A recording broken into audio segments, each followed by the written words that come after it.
Hey guys, welcome back to my channel maestro study lab. आज मैं इस video में माइक्रो लेसन प्लान की explanation skill and questioning skill discuss करूंगी। So here is the micro lesson plan number 2 which is explanation skill. As you can see here कि मैंने अपना यहाँ पर जो भी इंफॉर्मेशन है वो फिल की है। जैसे कि मेरा सब्जेक्ट सोशल साइंस है, सो मैंने यहाँ पर अपना सब्जेक्ट सोशल साइंस लिखा है। देन पीरियड, आपको इमेजिनरी कोई भी period you can write over here. Then आपने जो भी क्लास सिलेक्ट की है, जिस भी क्लास का आपने टॉपिक सिलेक्ट किया है, आपको वो यहाँ पर मेंशन करना है। जैसे कि मैंने 7th क्लास का टॉपिक लिया है, सो मैंने यहाँ पर 7th क्लास लिखा है। And next, my topic is farming and duration is 5 to 6 minutes. जैसे कि मैंने अपनी पहली वीडियो में भी बताया था कि जो हमारी माइक्रो स्किल्स होती हैं उसका हर एक ईच स्किल का जो टाइम पीरियड होता है वो 5 to 6 मिनट्स का होता है। So now here is the components of micro teaching skill. We have to write down the components of explanation skill. यहाँ पर हमें explanation skill के जो भी components हैं वो लिखने होंगे। जैसा कि आप देख सकते हैं कि यहाँ पर मैंने डिज़ायरेबल बिहेवियर लिखा है। डिज़ायरेबल बिहेवियर मतलब कि जो भी प्यूपिल टीचर है उसे अपनी टीचिंग में कौन कौन से बिहेवियर और कौन कौन सी बातों का ध्यान रखना है। So number 1 is use of introductory statement. मतलब कि जो भी आप अपना टीचिंग कर रहे हैं, जो आपको उसमें जो भी आप स्टेटमेंट देंगे वो बच्चों को अच्छे से इंट्रोड्यूस्ड होना चाहिए। जैसे कि हमने पहली स्किल में इंट्रोडक्शन स्किल की थी, सो वो स्किल बच्चों को अच्छे से समझ में आ जानी चाहिए। Second is use of explaining links. जो भी आप टॉपिक एक्सप्लेन करेंगे, सो आपको वो बच्चों की प्रीवियस नॉलेज से लिंक करते हुए एक्सप्लेन करना है। Third, use of visual techniques. बच्चों को आपको विजुअल टेक्निक्स भी यूज़ करनी होंगी। मतलब कि आपको बच्चों को जो डिफरेंट टीचिंग एड्स हैं, विजुअल एड्स हैं, वो भी आपको अपनी टीचिंग में यूज़ करने होंगे। विजुअल एड्स में जैसे कि आपका ब्लैक बोर्ड आ जाता है, सो आपको अपनी टीचिंग में एक्सप्लेनेशन स्किल में ब्लैक बोर्ड का यूज़ भी करना होगा।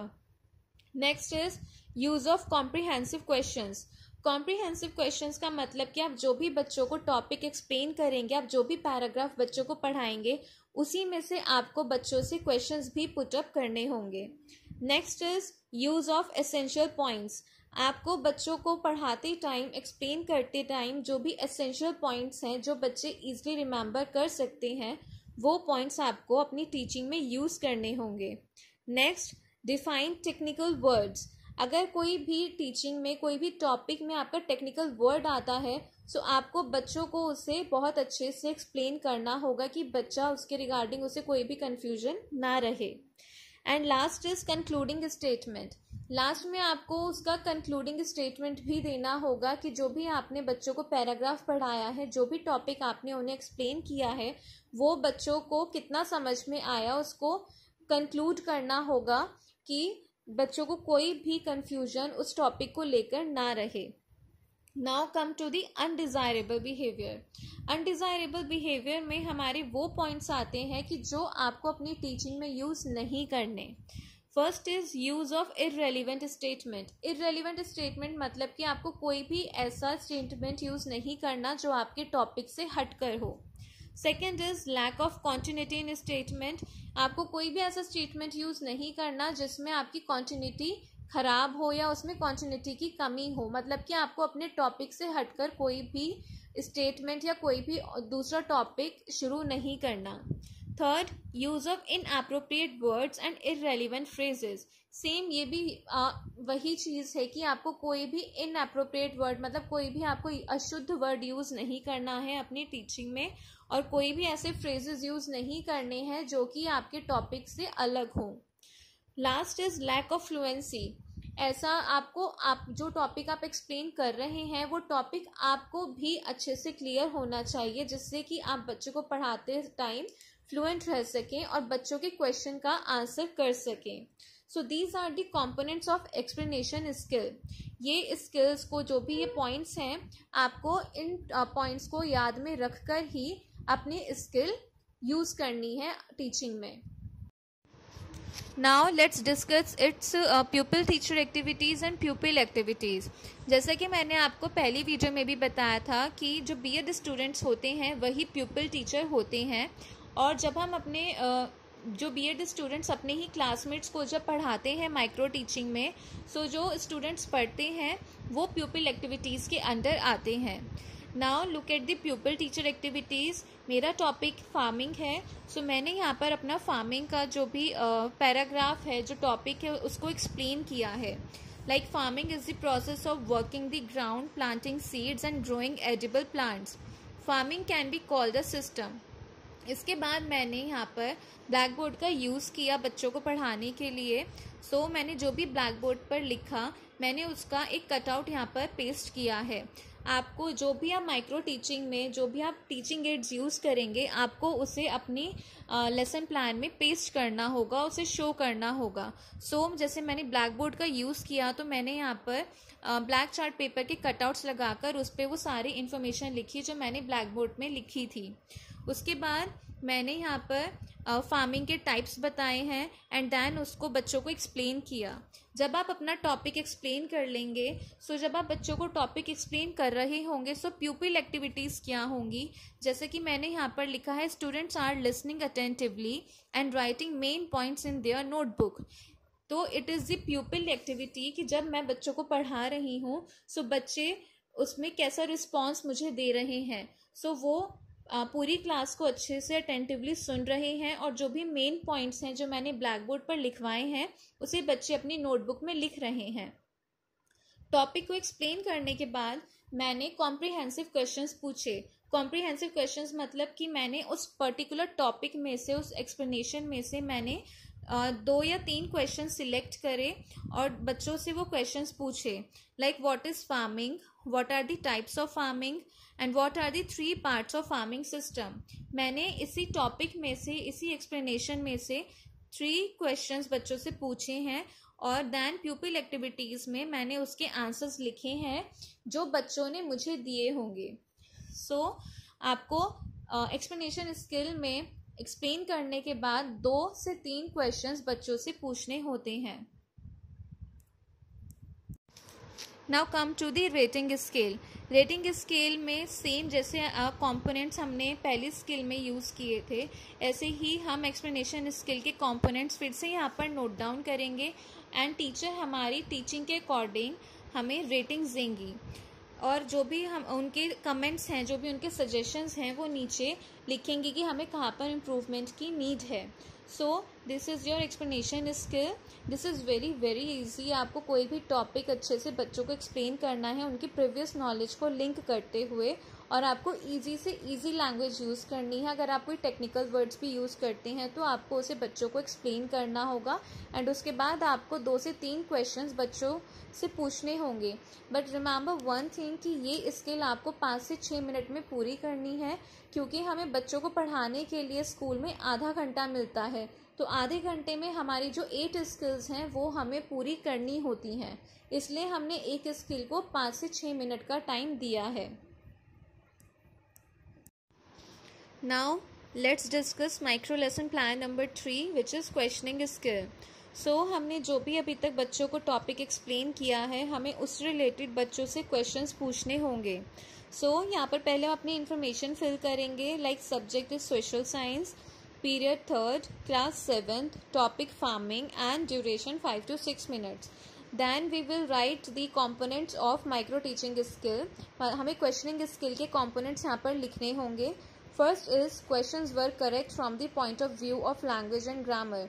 आप जो भी क्वेश्चन बच्चों से पूछेंगे उसकी लैंग्वेज एंड उसकी ग्रामर बिल्कुल परफेक्ट होनी चाहिए, करेक्ट होनी चाहिए। नेक्स्ट, क्वेश्चंस वर रेलिवेंट। जो भी आपने क्वेश्चंस पूछे वो आपके टॉपिक से रिलेटेड होने चाहिए। Third, questions were specific. आपके जो भी क्वेश्चंस हैं वो स्पेसिफिक होने चाहिए। स्पेसिफिक मतलब कि वो डेवलपिंग क्वेश्चंस भी आप बच्चों से पूछ सकते हैं, मतलब कि थोड़े से टॉपिक से हटकर भी ना हो वो, बट टॉपिक से ही लिंक करते हो। मतलब कि आप ऐसे क्वेश्चंस उनसे पूछेंगे कि बच्चा उसमें लॉजिकल आंसर आपको दे सके, टॉपिक को किसी और बात से किसी और चीज़ से कनेक्ट करके या उनको एग्जाम्पल देते हुए आप कोई क्वेश्चन उनसे पूछ सकते हैं, जिससे कि बच्चा उस सोच कर उसका आंसर करे आपको. So these are called developing questions, कि आप बच्चों से ऐसे क्वेश्चन पूछेंगे जिससे कि आप जो फ्यूचर में उनको टॉपिक पढ़ाने वाले हैं उसमें भी उन्हें हेल्प मिल सके और वो उस टॉपिक को ईजिली कवर कर सकें. Next, questions were asked with appropriate speed. जो भी आप क्वेश्चंस बच्चों से पूछेंगे उसकी जो स्पीड है वो सूटेबल होनी चाहिए. Next, voice of teacher was Audible with proper modulation. जब टीचर क्वेश्चन पूछती हैं तो जो उनकी वॉइस है वो बहुत क्लियर होनी चाहिए और हर बच्चे को ईजिली समझ में आनी चाहिए. Next, questions were not repeated unnecessary. आपको अननेसेसरी क्वेश्चन रिपीट नहीं करने हैं. Next, questions were precised. आपको बहुत बड़े लंबे क्वेश्चंस बच्चों से नहीं पूछने हैं. आपके जो क्वेश्चंस हैं वो शॉर्ट एंड इजी लैंग्वेज में होने चाहिए. नेक्स्ट, स्टूडेंट्स आंसर्स वर रिपीटेड बाय टीचर. जो भी स्टूडेंट आपको आंसर करेंगे टीचर को वो आंसर क्लास में रिपीट करना है. And last point is teacher was successful in asking appropriate number of questions. Teacher यहाँ पर टीचिंग में ये देखा जाता है कि जो आपके नंबर ऑफ क्वेश्चंस हैं वो आपने पर्याप्त क्वेश्चंस बच्चों से पूछे हैं और आपकी जो टीचिंग है वो सक्सेसफुल रही है या नहीं रही है. सो इन सारे पॉइंट्स को ध्यान में रखते हुए आपको रेटिंग्स दी जाएंगी. आपको ये सभी स्किल्स, आपको ये सभी कंपोनेंट्स अपनी इस क्वेश्चनिंग स्किल में यूज़ करनी होगी. Now here is the pupil teacher activities. So as you can see कि मैंने यहाँ पर बच्चों से 9 questions पूछे हैं अपने topics से related. So like describe farming in your own words. Then यहाँ पर pupil activities भी मैंने लिखी हैं कि question के answers बच्चों ने कैसे दिए हैं. So बच्चों ने यहाँ पर सभी answers को explain किया है और मैंने उन्हें यहाँ पर properly लिखा है. Second question is what do you mean by subsistence farming? Then what are the types of subsistence farming. मैंने अपने टॉपिक्स रिलेटेड ही बच्चों से सारे क्वेश्चंस पूछे हैं, बट बीच में 1 और 2 क्वेश्चंस मैंने डेवलपिंग क्वेश्चंस भी पूछे हैं, like give some instances of commercial grown grains. So यहाँ पर ये है तो टॉपिक्स रिलेटेड ही क्वेश्चन, बट इसकी लैंग्वेज थोड़ी सी चेंज है. So it is called developing question, जिसमें बच्चा सोच समझ कर खुद से आंसर करता है. सो आपको 8 से 9 क्वेश्चंस बच्चों से इस स्किल में पूछने होंगे.